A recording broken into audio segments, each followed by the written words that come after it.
use fear and division to sell more papers. The Stop Funding Hate campaign was set up in August 2016 by Richard Wilson, and it's had a number of success stories, including with companies such as Lego, Walkers, and Plusnet.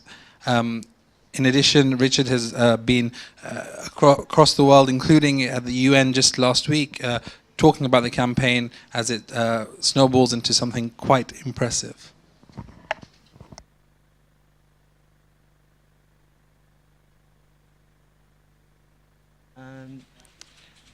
Thank you very much for that kind introduction, Migdad. It's a real privilege to be with you this evening and to be invited by Migdad, whose work I have a great deal of admiration for, also engaging with the media with very similar sorts of issues. Just so I know how to pitch it, how many of you have heard of Stop Funding Hate before? So not that many, but that's fine. We're a very new campaign, so we're still finding our feet. But we have gone from our starting point in August last year, when we were just a small group of volunteers on Facebook, to a point where just a few months later we've got 20,000 people signed up to support the campaign on our email list. We've got over 230,000 people on our Facebook page. I've been involved in campaigning for a long time. I used to work for Amnesty International for about 7 years, but I've actually never seen a campaign take off the way that this one has. And I think one of the reasons that it has taken off is that we're dealing with problems that I think a lot of us have known about for quite a long time. And what we've realized is a lot of people have been looking for something to do about it for quite a long time. I'm going to see if this device works. And the problem we're talking about, it looks a bit like this. So it won't be as a surprise to everyone. I think this is something that many people have known about for a very long time. Certain newspapers in this country have been running very aggressive, very hostile front page stories, often very negative, often false, as some of Migdad's work has helped to demonstrate, getting corrections from some of these newspapers. So this is one of the worst offenders. This is the Daily Express in 2011, and here they are in 2012, and here they are in 2013. And not to be outdone, let's have a look. Yeah, that's the Daily Mail. I'm sorry it's so small, but that is, I believe, every single anti-migrant front page that the Daily Mail ran just last year alone. And it's so small because there were so many of them.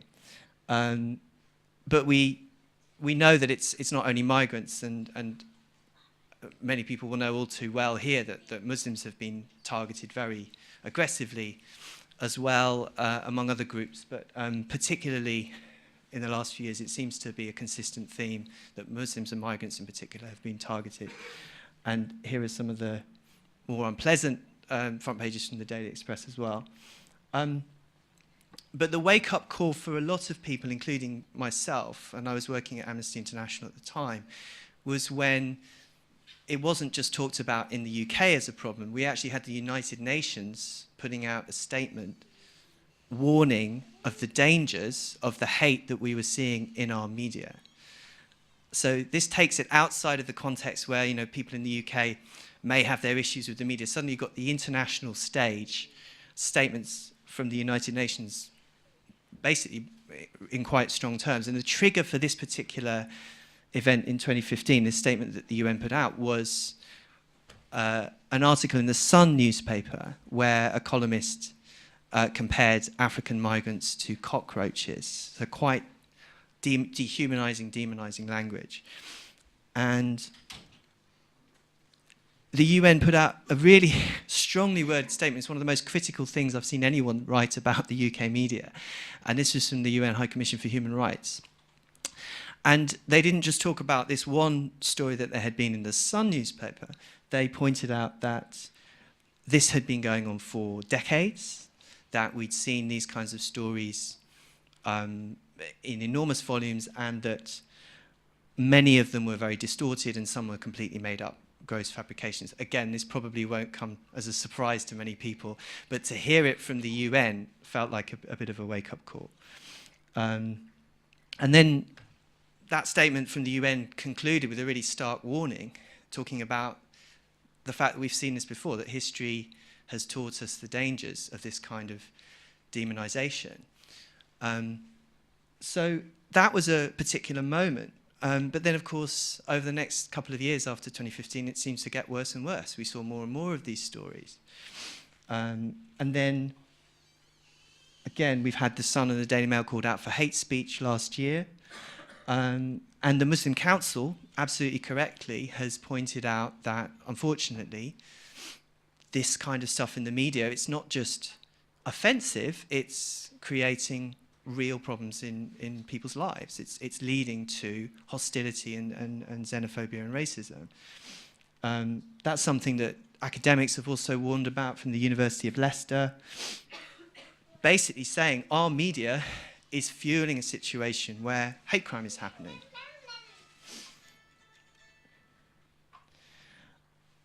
So Stop Funding Hate really started from a position of, it feels like it's getting worse.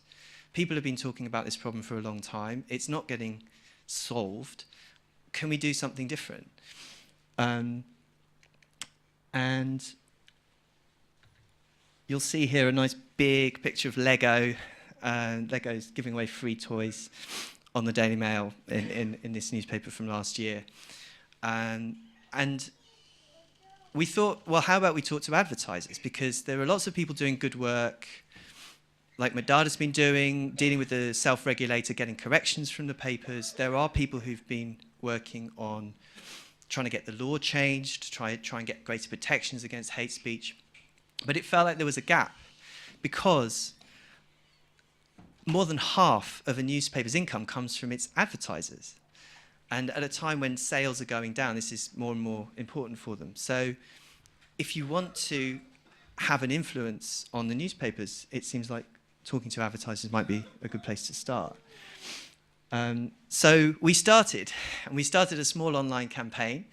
That was one of the cheekier pieces of stuff we put on social media, just kind of having a bit of a nudge at Lego at the time that they were advertising in the Daily Mail.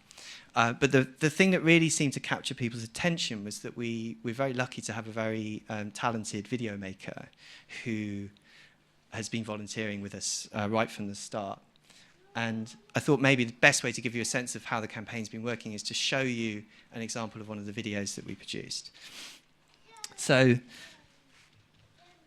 November last year, at a time when the media was getting all excited because they were waiting for the John Lewis Christmas ad to come out. And I never quite understood why this is, but the John Lewis Christmas ad seems to be like a big media event in the year. People get very excited about it. They look forward to it. And John Lewis brilliantly plays up to this. So we thought, well, how about we make our own Christmas ad? And how about we launch it the same day that John Lewis launched their Christmas ad? And we'll see who wins. So that's what we did. And I'll try and play it now if I can have some. I think someone needs to press something.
So we asked people to share that video. 278,000 people shared that video, and on Facebook, and it was viewed. It's been viewed over 8.7 million times, which is a scale of reach that we never could have dreamed of having. And this was like a breakthrough moment for the campaign. We got lots of media attention starting at that point. And the basic message of the video really is, these newspapers have been dividing us against each other for so long, and we found that actually when the message started getting out there, we started hearing from all these people who were saying, well, I've been worried about this for such a long time. People from all sorts of different backgrounds and stories, and they'd been looking for something to do, and some of them felt like they were the only one in their town or whatever that was really concerned about this, and this campaign had given them something to do.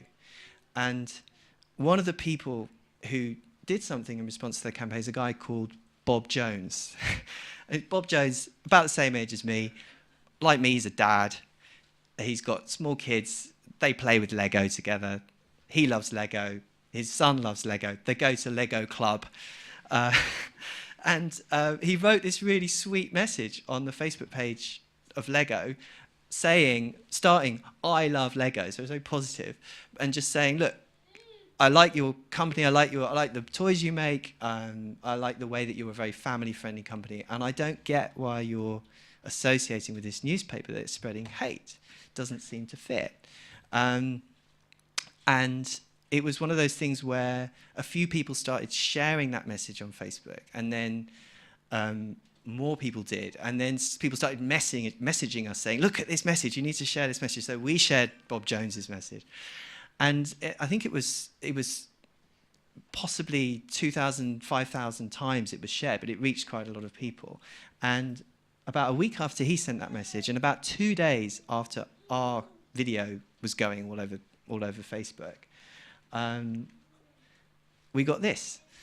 Lego sent us a tweet. They announced on Twitter that they'd ended their promotion with the Daily Mail. If you bear in mind, they were giving away a free Lego toy with every copy of the Daily Mail. Now, the Daily Mail doesn't sell that many copies as it used to, but it sells maybe 1.4 million copies on a given day. So that's quite a lot of Lego toys they were giving away with this promotion. So we got the impression from various things that happened afterwards that Daily Mail were not especially pleased about this. It certainly got their attention. So suddenly we'd gone from a point where lots of people were sharing our stuff on Facebook to a point where we were showing that this might be a way of imposing a financial cost on newspapers that incite hatred. And the whole campaign went crazy at that point. We were constantly bombarded with requests for media conversations. Bob Jones went on Danish television, became a bit of a media star in his own right.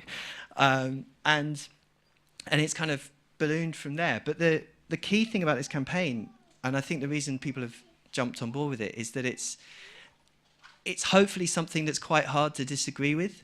It doesn't matter. It's not about politics. We're a human rights campaign. We're not a political campaign. It doesn't matter what people voted at the last election. It doesn't matter what they voted in the referendum. If people aren't happy about hate crime and they don't want people in their communities being attacked just because of who they are, and if they can see that there's a link between that and the media, then there's a reason to support this campaign. So it's been growing and growing since then. And now that we've kind of had some success, we've started to hear from other organisations. So this is a group called Stand Up, Stand Out. They're teenagers. They're mostly from migrant community backgrounds. And we've got a bit of a seasonal theme going on with Stop Funding Hate. So on Valentine's Day, these young people went to the headquarters of the Body Shop in Croydon with Valentine's cards urging the Body Shop to choose love over hate and stop advertising in the Daily Mail. And a couple of days later, they did. So it's amazing because it's up until very recently, we were just doing this in our spare time as volunteers. But it felt like it's caught the mood. It's caught the sense that a lot of people have that all of this hate has gone too far. These newspapers like to characterize themselves as speaking on behalf of most people, but actually there's only a small proportion of the population that buy these newspapers nowadays. There's 65 million people living in the country.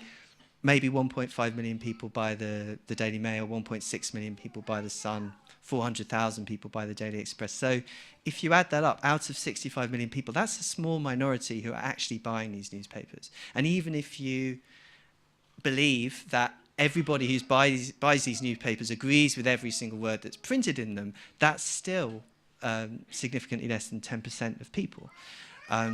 But the other side of that is almost all of us will be shopping with a company that advertises in one of these newspapers. So one of the most useful things we think we can do is tell people who's advertising. So that if you're a BT customer or a PlusNet customer or a Sainsbury's customer or a Tesco or Aldi or a Lidl or an Asda customer, you'll know when these adverts are appearing and which papers they're appearing in.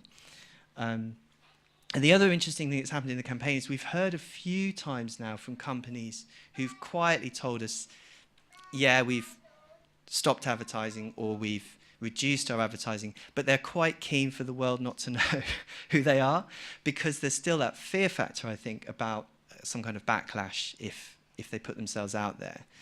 And then the latest episode for us really is the Co-op. So you may have seen from the video that the Co-op quite some time ago said that they were reviewing their advertising. Co-op obviously are well known as one of the UK's big ethical companies. So we'd been engaging with them to try and convince them that if they want to be ethical, they need to look at their advertising.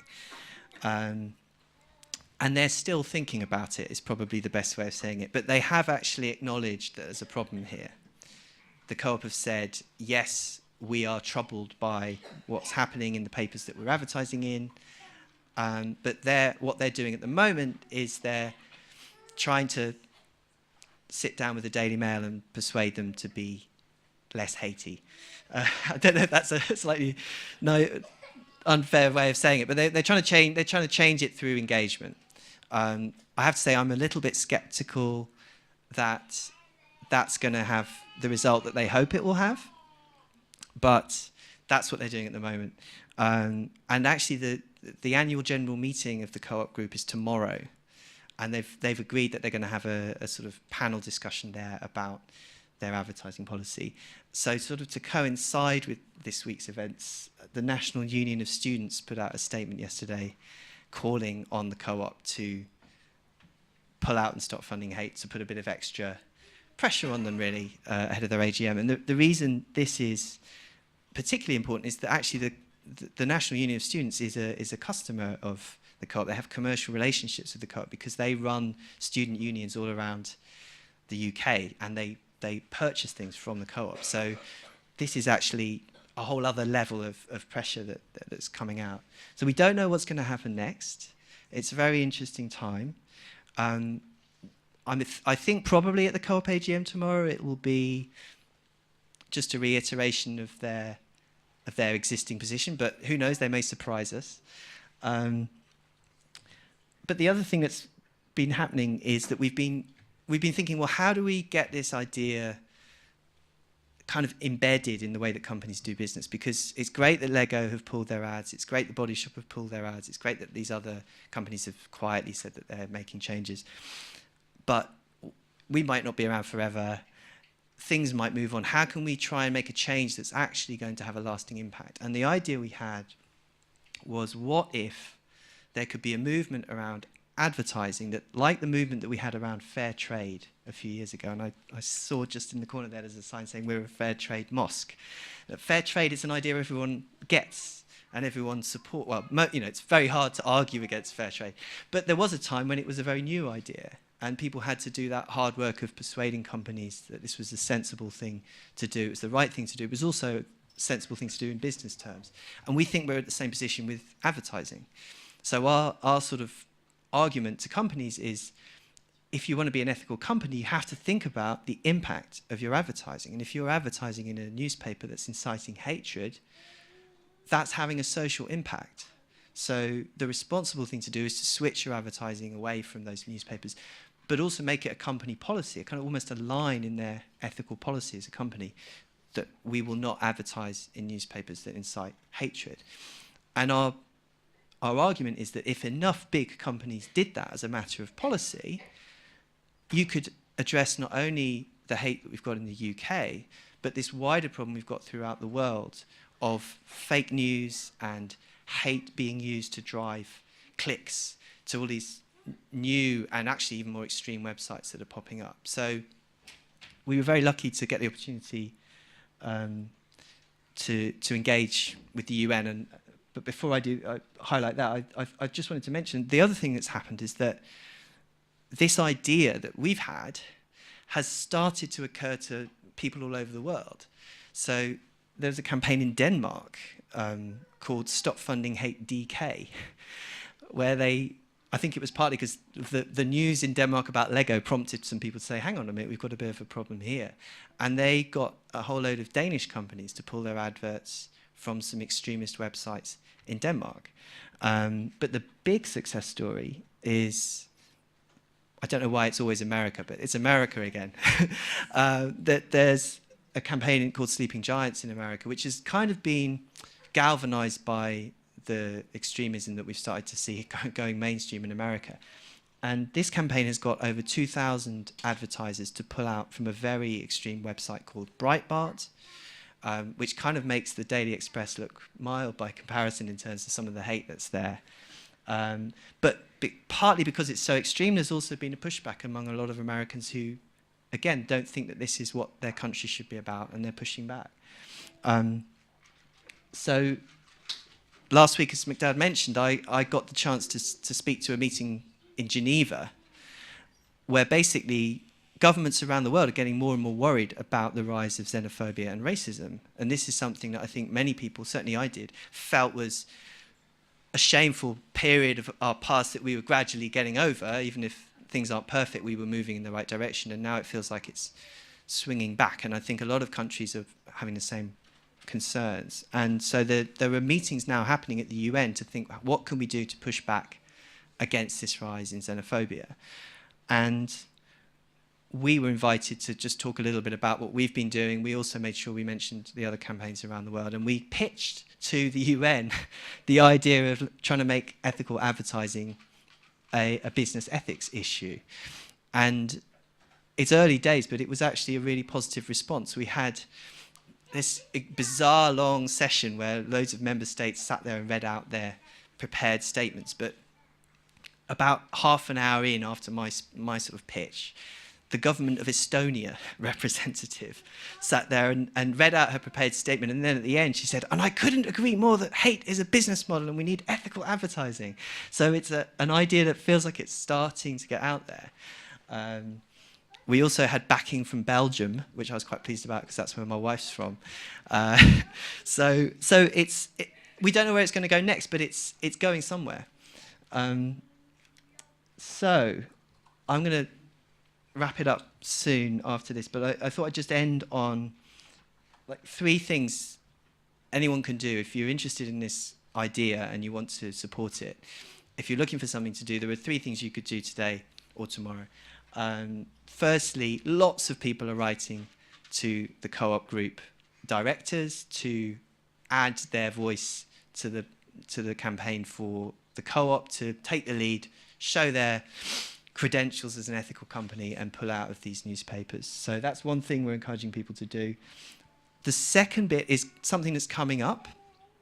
A lot of mobile phone companies do advertise in these papers, but a lot of them don't, which means it's quite sensitive, and we think there's a way of actually putting pressure on them, saying, look, some of you are doing the right thing, but some of you aren't. And so if you've got a mobile phone contract that's coming up for renewal, one thing you can do is ask your mobile phone provider if they are advertising in these papers and if they'll consider developing an ethical advertising policy.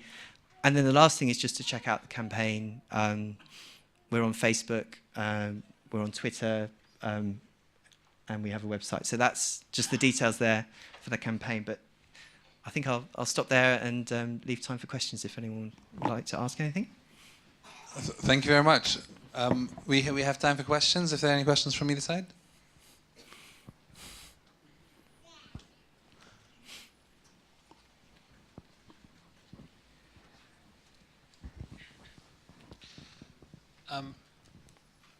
Being realistic, how effective do you think this really is?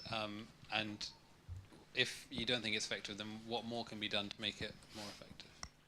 It's more effective than I thought it would be. And I think the reason it's starting to gain traction, not just here, but in the rest of the world, is that while the newspapers will do what they do, and they're not going to listen to people writing petitions, I don't think, or anything like that, the companies that advertise in these papers have to think about what their customers are saying.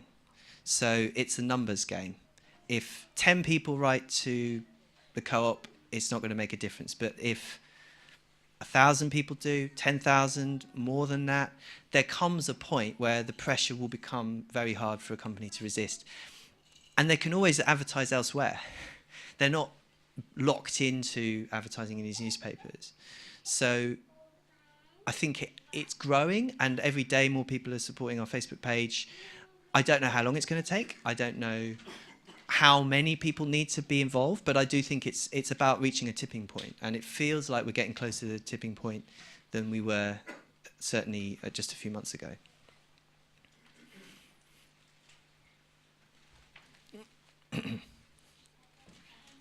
Hello. Thank you for bringing this here today. It's really interesting hearing about this. I think my one question is, how would you respond to someone who's on the other side saying, well, you're supporting censorship of the media and not allowing freedom of speech? I can imagine if I was on the other camp, that's what they would be saying. So what's your answer to that if someone to say that? Thank you. That is something that people raise. I like this conversation because I worked for Amnesty for 7 years and I miss it.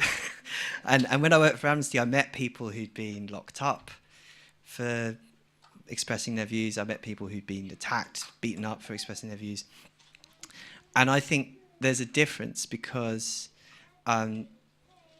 no one's human rights are being abused when Lego decides to move its advertising to a different newspaper.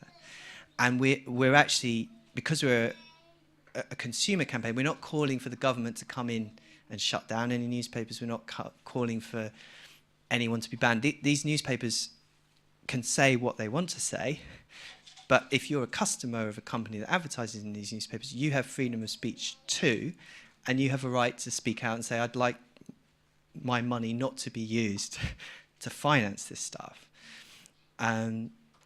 So there's a phrase from Voltaire apparently never said it, but there's a quote that's attributed to Voltaire: I may disagree with what you say, but I will fight to the death for your right to say it. He didn't say, I'll fight to the death for your right to get advertising revenue.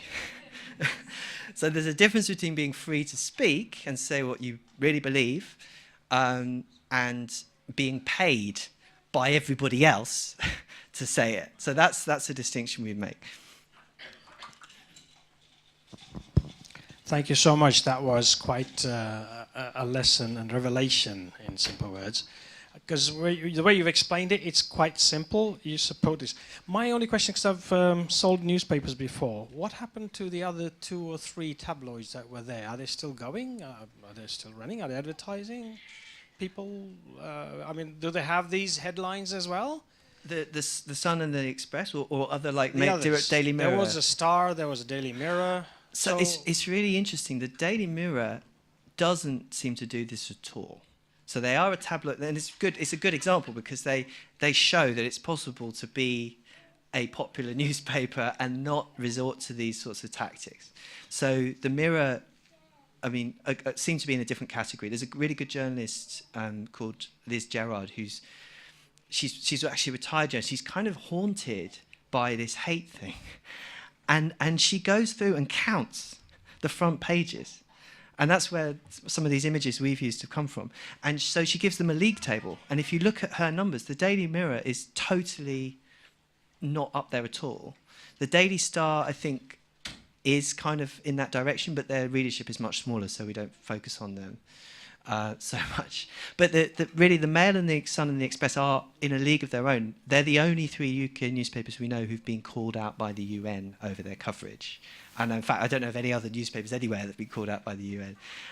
So the rest of the media, it's almost like if they could just be a bit more like those other papers, then a lot of that problem would be solved, I think. And of course, because of your work, that will now set a precedent and a standard peg. And hopefully the others will be now called comics instead of news. Who knows? Thank you. Thank you. Any other questions?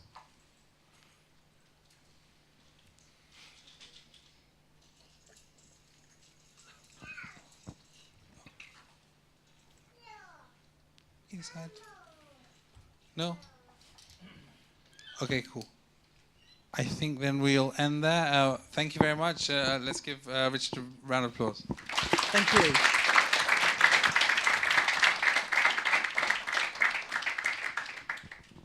Thank you. We'll have Avan in a couple of minutes in a few minutes when it's time.